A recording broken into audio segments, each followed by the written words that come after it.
The blade sang through the air, and 3 Korthak warriors collapsed before their blood hit the deck.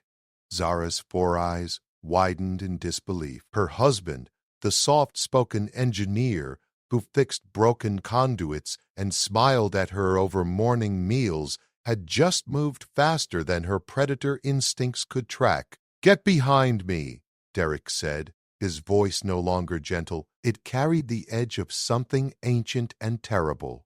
The remaining Korthak boarding party froze. Their scales, built to withstand plasma fire, meant nothing against the curved steel in Derek's hands. The weapon made no sense. It required no power cell, no ammunition, no tech at all. Just a human arm and the will to use it. "Impossible," hissed the Korthak commander. "Humans are weak, slow, fragile." Derek shifted his stance, and Zara recognized it now. She had seen him practice in the cargo bay late at night, movements she had dismissed as quaint ritual. Meditation, he had called it, a way to honor his ancestors. She had married him despite her family's protests, despite the galaxy's consensus that humans were the newest species barely worth noticing. They built things well enough, sure. They could negotiate and calculate, but warriors? Fighters? The very idea drew laughter in every port from here to the Andromeda Gate. Derek had never corrected anyone, never boasted, never showed his teeth until now. The Korthak commander lunged, all 4 arms extending blades of their own. Derek moved like water, like shadow, like death itself, wearing human skin.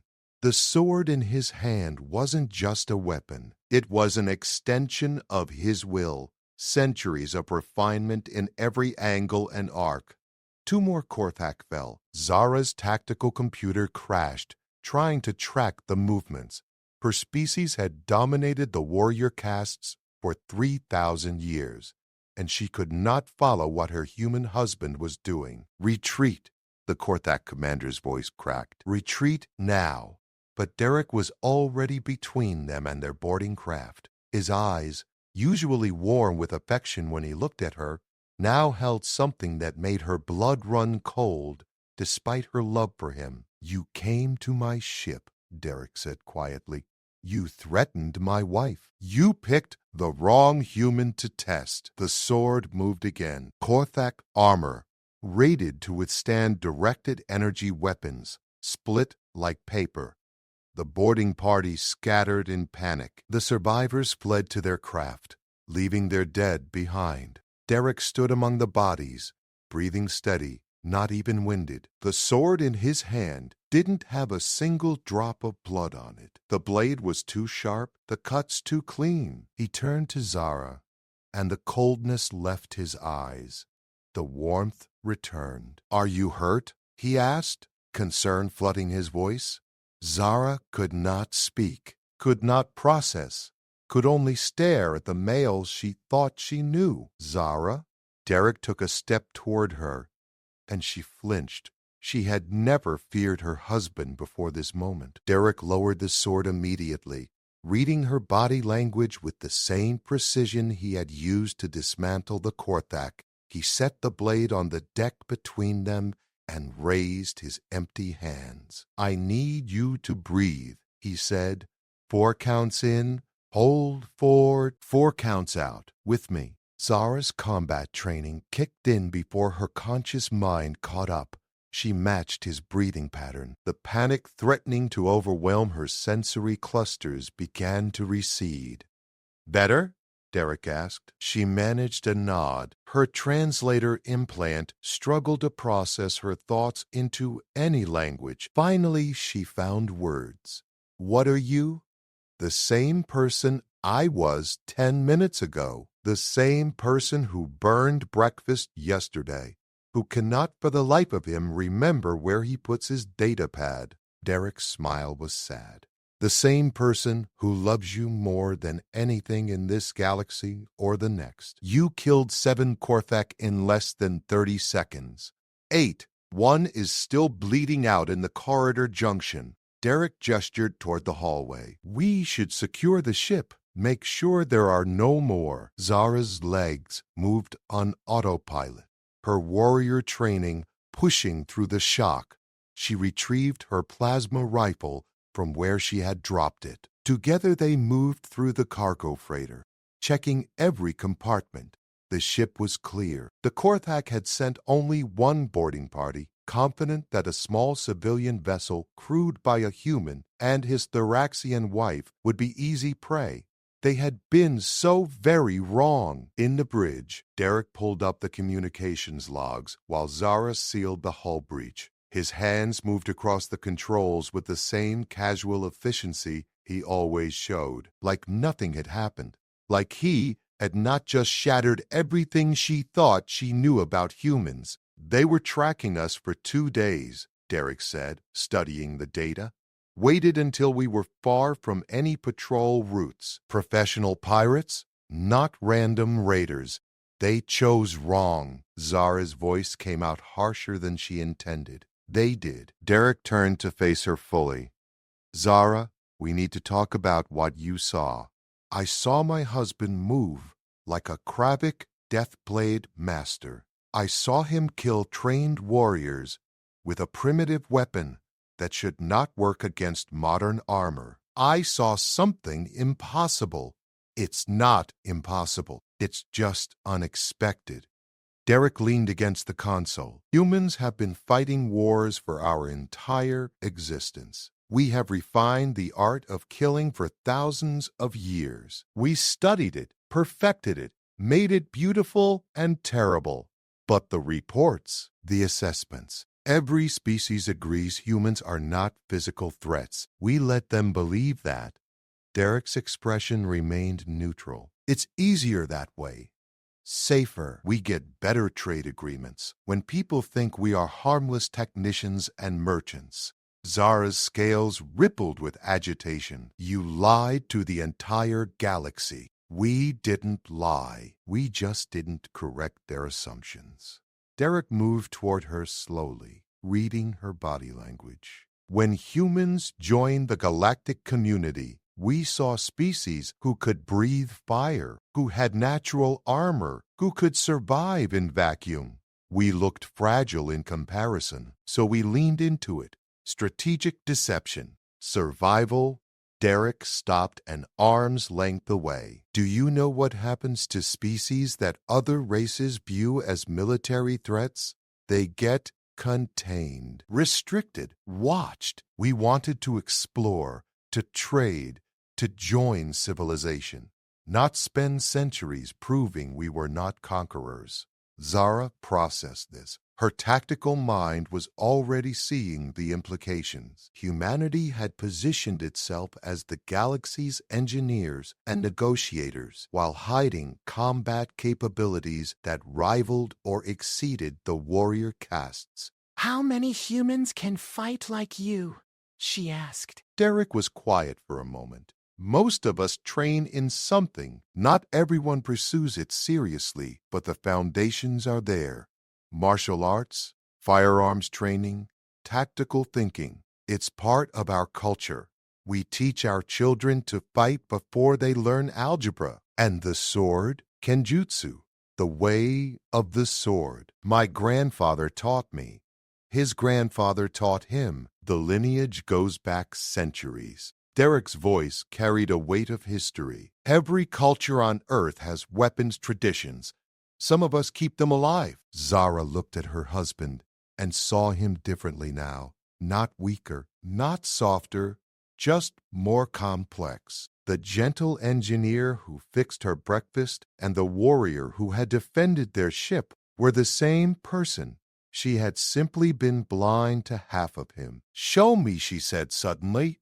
"What?"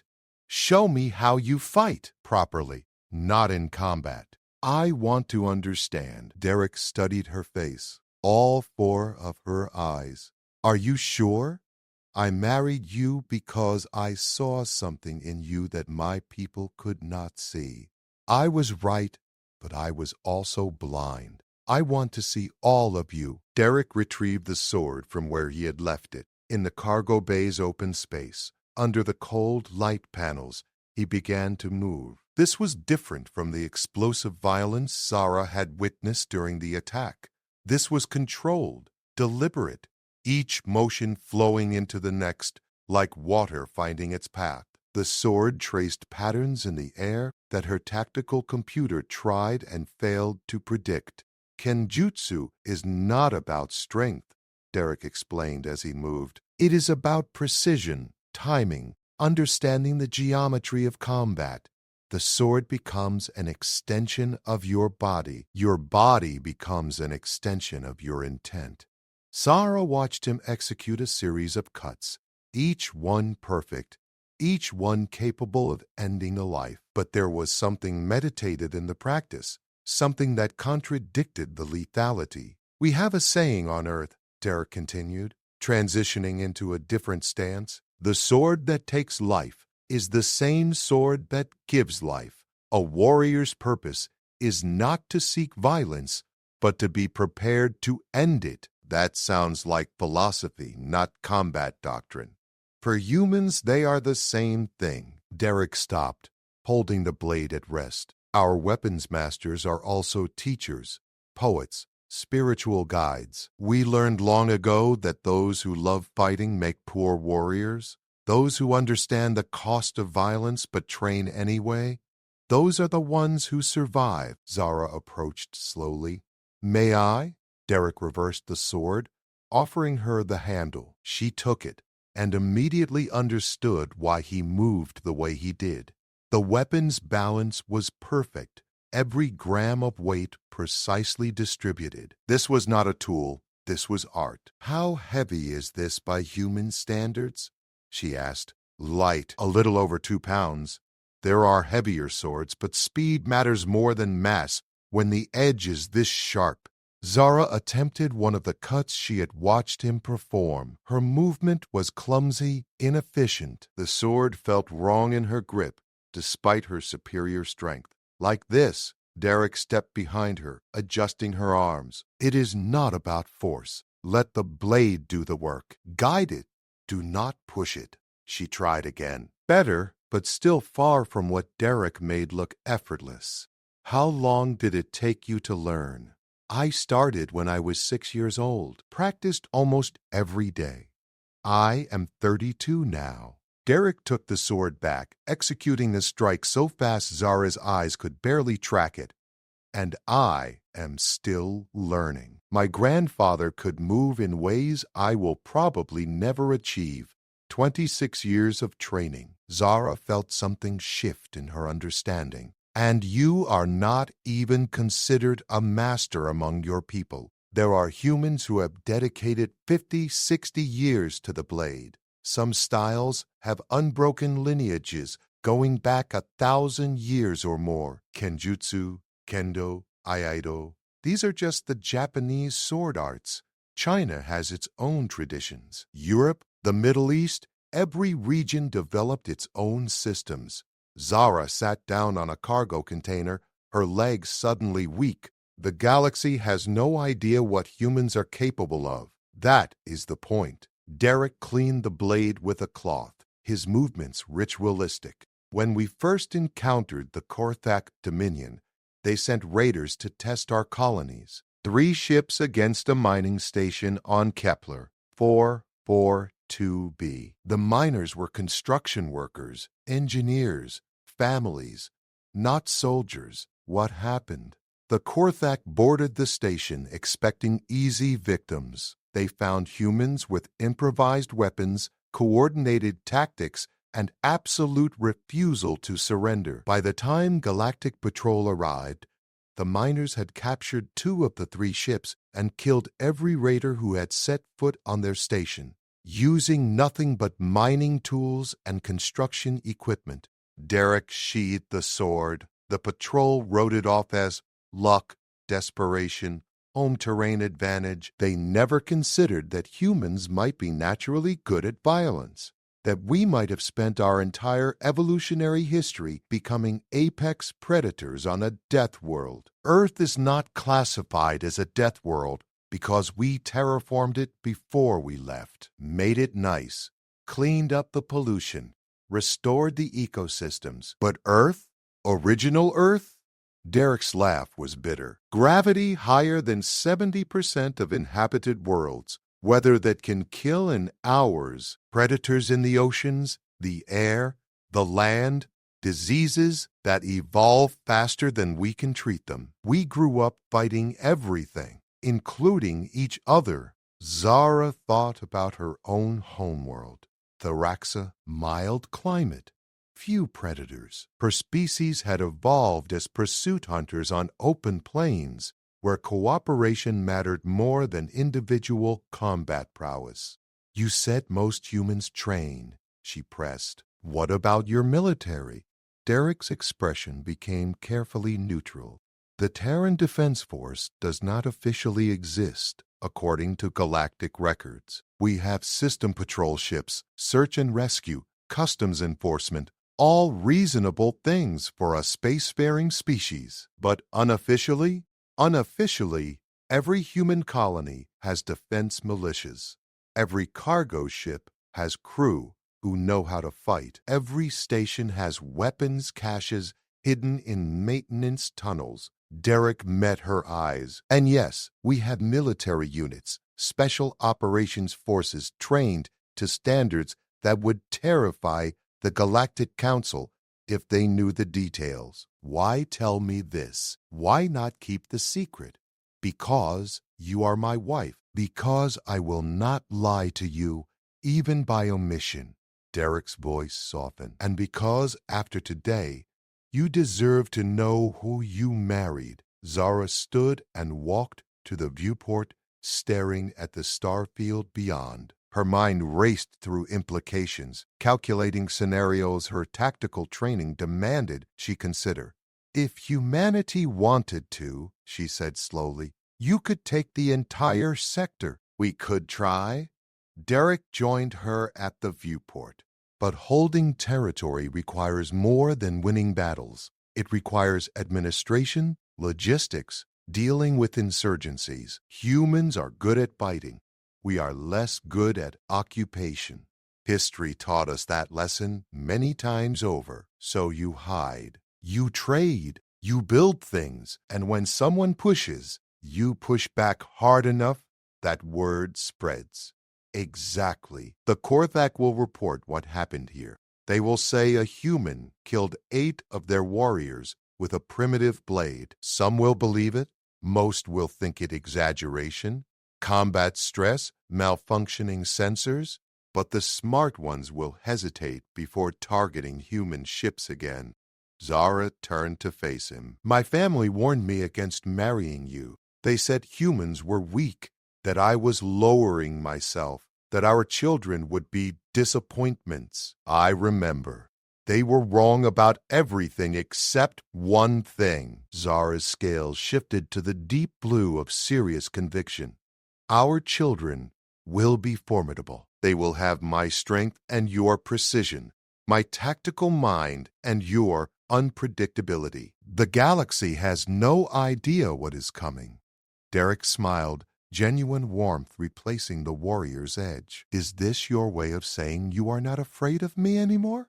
I am terrified of you, Zara admitted, but I am also proud. And I understand now why you never responded to the insults, the casual dismissals from other species. You had nothing to prove to them. I had nothing to prove to anyone except you, and I was content to let you see me as just an engineer if that made you happy. It did not make me happy. It made me comfortable. Zara reached out, running her clawed hand along his arm. Comfort is not the same as happiness. Show me more. Teach me what you know. You want to learn human combat techniques? I want to understand the person I share my life with, and yes, I want to know how to fight like you do. My people's martial traditions focus on overwhelming force and coordinated pack tactics. What you showed me is something else entirely. Derek considered this.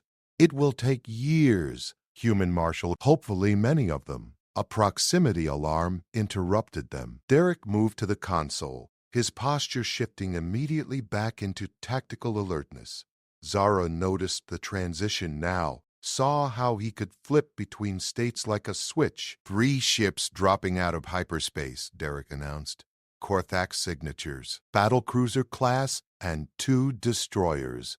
Zara's blood went cold. A battlecruiser could vaporize their cargo freighter with a single salvo. They sent a recovery fleet, or a revenge fleet. Derek's fingers flew across the controls. Our hyperspace drive is still in cooldown. 13 minutes before we can jump. We will not survive 13 minutes against those ships. Not if we sit here. No. Derek pulled up the navigation charts. But there is an asteroid field 2 million kilometers out, dense enough to scatter their targeting sensors. We will never make it. They have already locked weapons. Then we give them a reason to hesitate. Derek opened the communication channel, broadcasting on all Korthak military frequencies. Attention Korthak vessels. This is the cargo freighter Starbound. We are a civilian ship operating under Galactic Commerce Treaty provisions. Any attack on us constitutes an act of war against the Terran Confederacy. The lead battlecruiser responded immediately, the commander's voice dripping with contempt. The Terran Confederacy has no military force capable of responding. You are pirates who killed our warriors. Surrender or be destroyed. Derek's smile was cold. You assume we are alone. That was your first mistake. He killed the channel and triggered a communications beacon. One Zara had not known was installed on their ship. The beacon transmitted a complex signal burst, encrypted beyond anything civilian ships should possess. What did you just do? Zara asked. Called for backup. Derek initiated evasive maneuvers, pushing their freighter's engines past safety limits. Probably will not arrive in time, but the Korthak do not know that. The battlecruiser fired. Derek threw the ship into a roll that should have torn the structural frame apart. The plasma bolt missed by meters. Alarm screamed as secondary systems overloaded from the maneuver. You are insane! Zara shouted over the chaos. I am human, Derek laughed. And there was something wild in it now. We have been doing impossible things since we figured out how to throw rocks at predators. He dove toward the asteroid field, using the freighter's superior maneuverability against the heavier warships. Another plasma bolt carved past them, close enough that their shields sparked and failed. Shields gone, Zara reported, managing her console through pure training despite the terror flooding her system. Hull integrity at 83%. Good enough. Derek wove between asteroids, using them as cover. The Korthak ships followed, but their larger size forced them to navigate more carefully. They are spreading out, Zara tracked the tactical display. Trying to box us in, let them think it is working. Derek's hands moved with the same precision he had shown with the sword.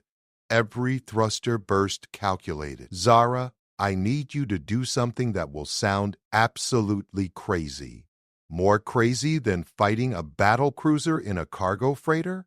Much more. Derek highlighted a specific asteroid on the navigation screen. That rock has a nickel iron core, dense, magnetically active. I need you to overload our reactor and vent the plasma toward it at exactly the right moment. Zara understood instantly. The magnetic field would interact with the superheated plasma, creating a temporary interference burst. It would blind sensors for maybe 3 seconds. That will also destroy our reactor, she pointed out. Yes, we will be dead in space. Yes, and if your backup does not arrive?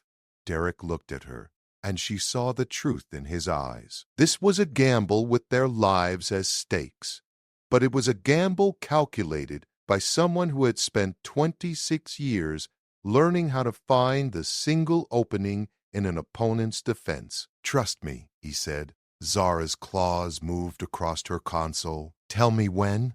The Korthak destroyers closed in from both flanks while the battle cruiser positioned itself to cut off their escape. Derek watched the tactical display with absolute focus, counting seconds in his head. "Not yet," he murmured. A plasma bolt struck their port side. The hull breach alarm added its voice to the symphony of warnings already screaming through the bridge. Atmosphere vented into space before emergency bulkheads sealed the damaged section. "Hull integrity at 59%, Zara reported, her voice steady despite the situation. "One more direct hit and we lose structural cohesion." "I know." Derek threaded the freighter between two asteroids, their surfaces close enough that Zara could see the pockmarked craters on their displays. The Korthak battlecruiser fired again, the bolt striking one of the asteroids and vaporizing a chunk the size of a small moon. Debris peppered their hull. More alarms, more damage. Derek kept flying. The destroyers were coordinating now, alternating fire patterns to force him into a kill zone. Professional tactics. Efficient. Exactly what he was counting on. 30 seconds, Derek said. "Prep the overload sequence." Zara's hands moved to the reactor controls. Every instinct she possessed screamed against what she was about to do. Reactor overloads were catastrophic events, the kind that erased ships from existence.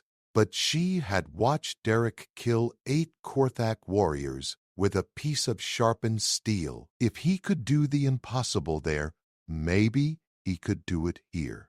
The battlecruiser commander's voice crackled over the open channel. "You die now, human. Your species will learn that Korthak warriors are not prey." Derek ignored the transmission.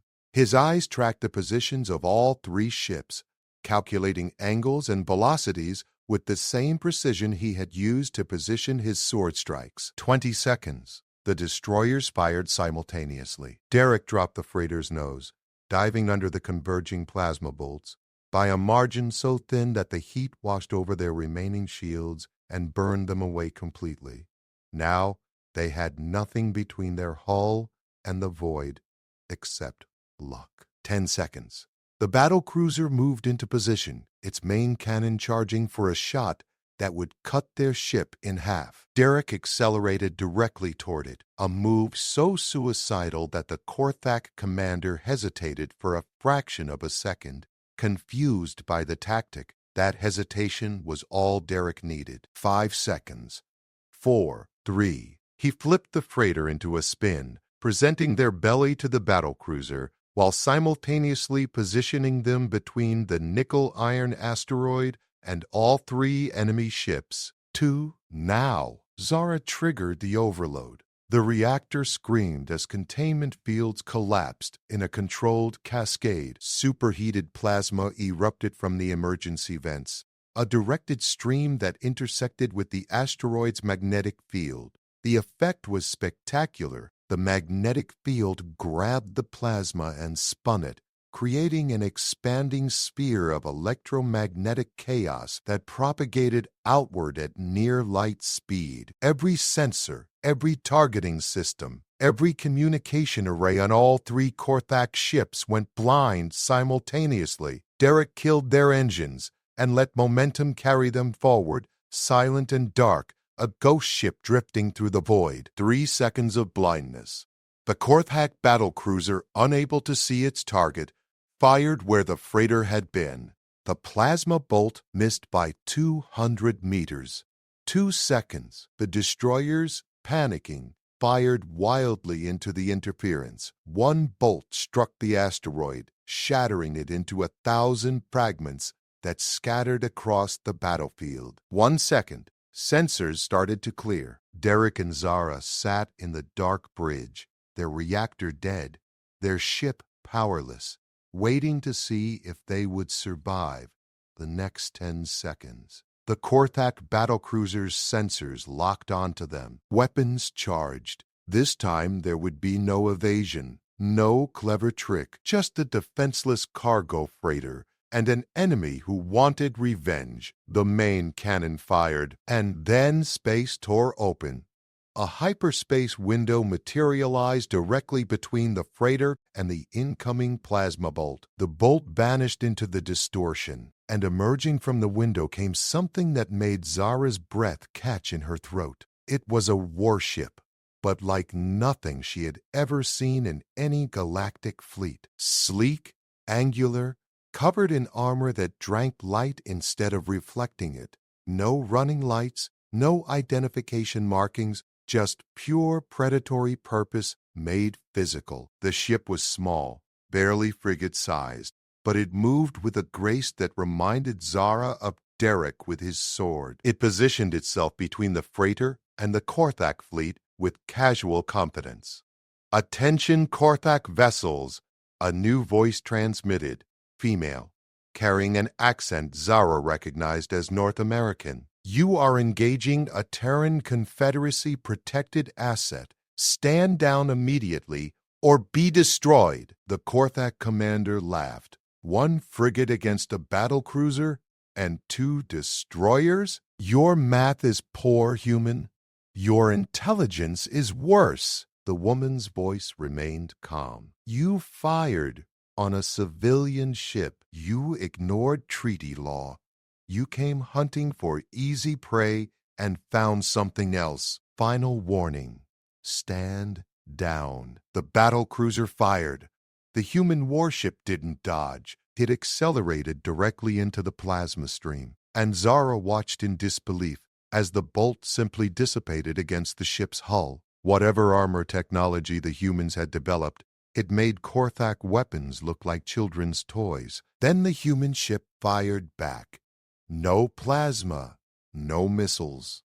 Just a series of what looked like solid projectiles launched at relativistic speeds. Railgun technology, something the galaxy had abandoned centuries ago as primitive and inefficient. The projectiles hit the battlecruiser's forward shields and punched through them like they weren't there. The impacts rippled along the Korthak ship's hull, each one penetrating deeper, each one releasing kinetic energy that made plasma bolts look gentle. The battlecruiser's entire forward section simply ceased to exist, vaporized by the kinetic transfer. The 2 destroyers broke formation, trying to run.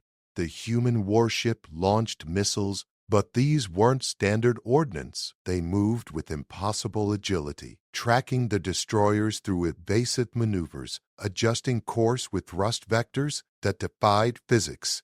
AI-guided munitions, Zara realized. Another technology the galaxy had banned after the machine wars, deemed too dangerous for military use. Humans apparently didn't care about those restrictions. Both destroyers died within seconds. Their reactors breached. Their crews lost to vacuum. The human warship approached the dead freighter, matching velocity with casual precision. "Starbound, this is the TDF Nightfall. We're going to tractor you in.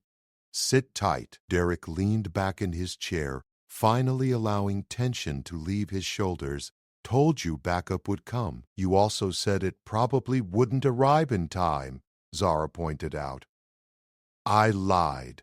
Captain Rodriguez is never late. The TDF Nightfall's docking bay was nothing like civilian facilities. Every surface served a purpose.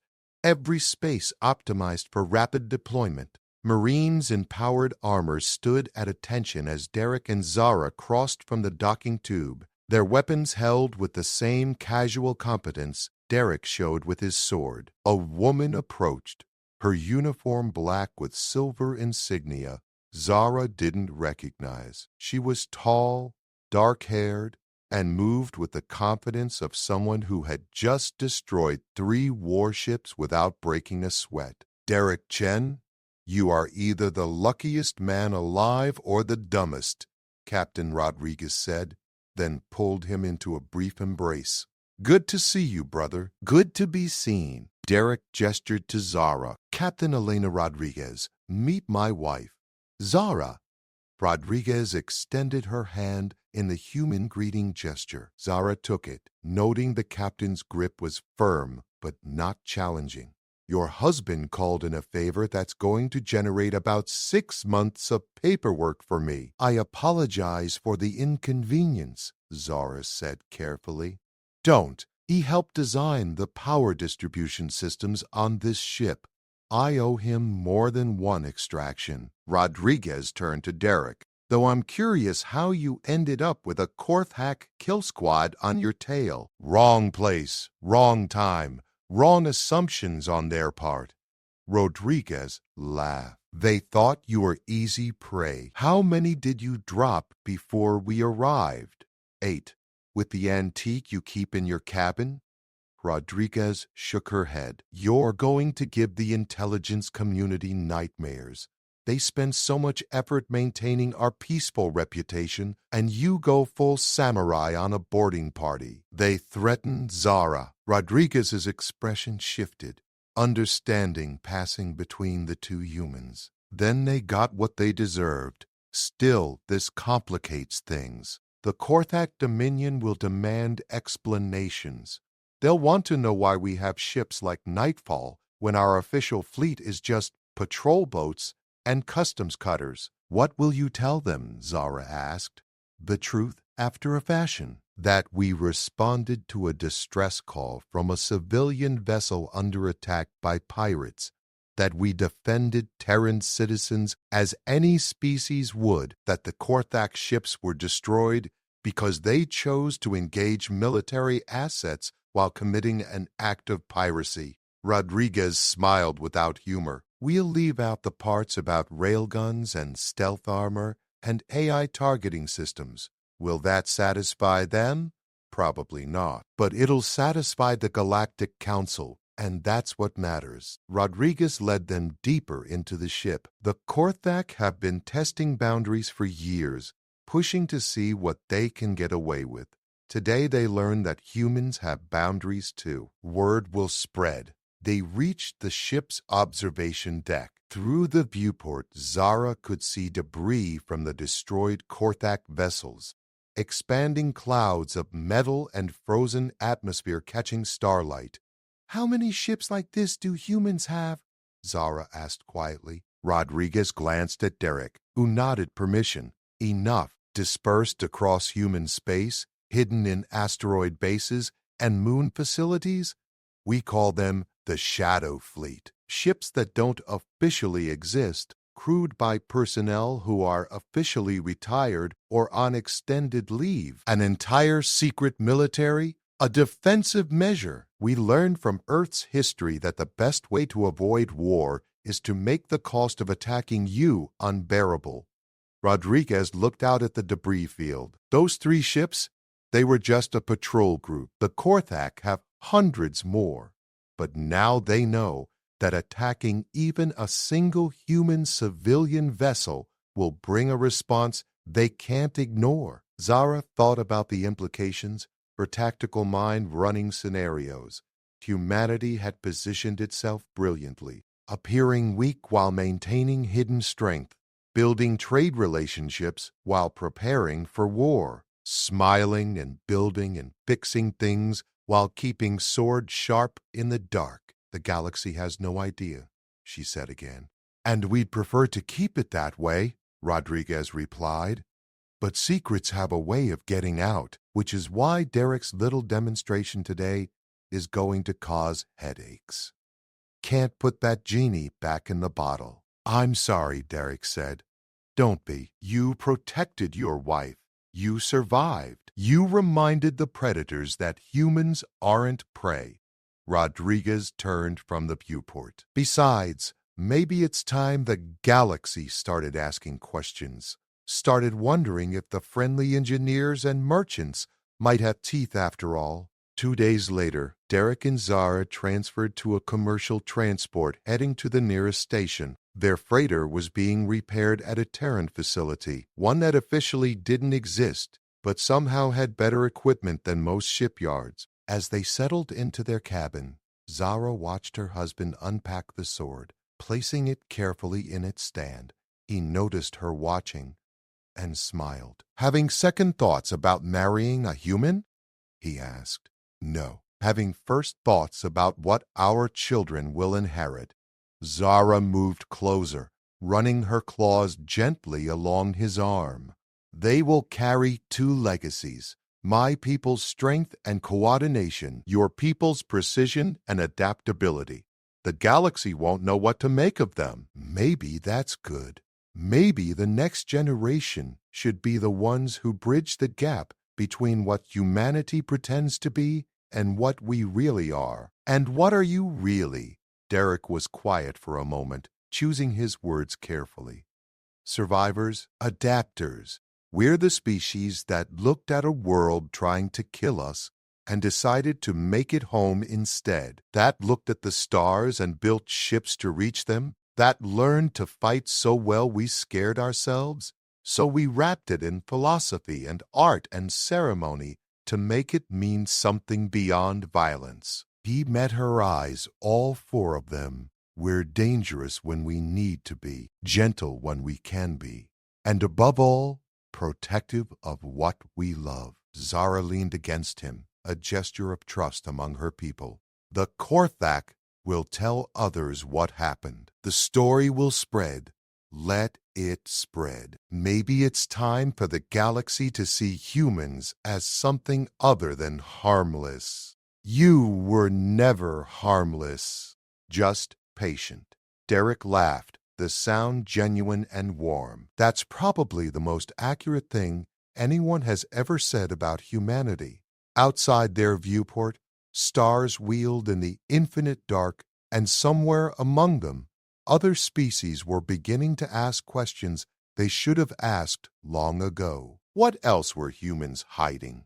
What happened when the gentle engineers stopped smiling? What did it mean that a single human with an ancient blade could kill 8 trained warriors? The answers would reshape the galaxy's understanding of the species they had dismissed as weak, soft, and irrelevant. But Derek and Zara didn't worry about galactic politics. They had each other, a repaired ship waiting for them, and years ahead to explore what it meant when two different kinds of strength chose to walk the same path. The sword rested in its stand, clean and sharp, waiting for a day when it might be needed again. Hopefully that day would never come. But if it did, the galaxy would learn what humanity had always known, that the most dangerous warriors are the ones who fight, not because they love violence, but because they love something worth defending.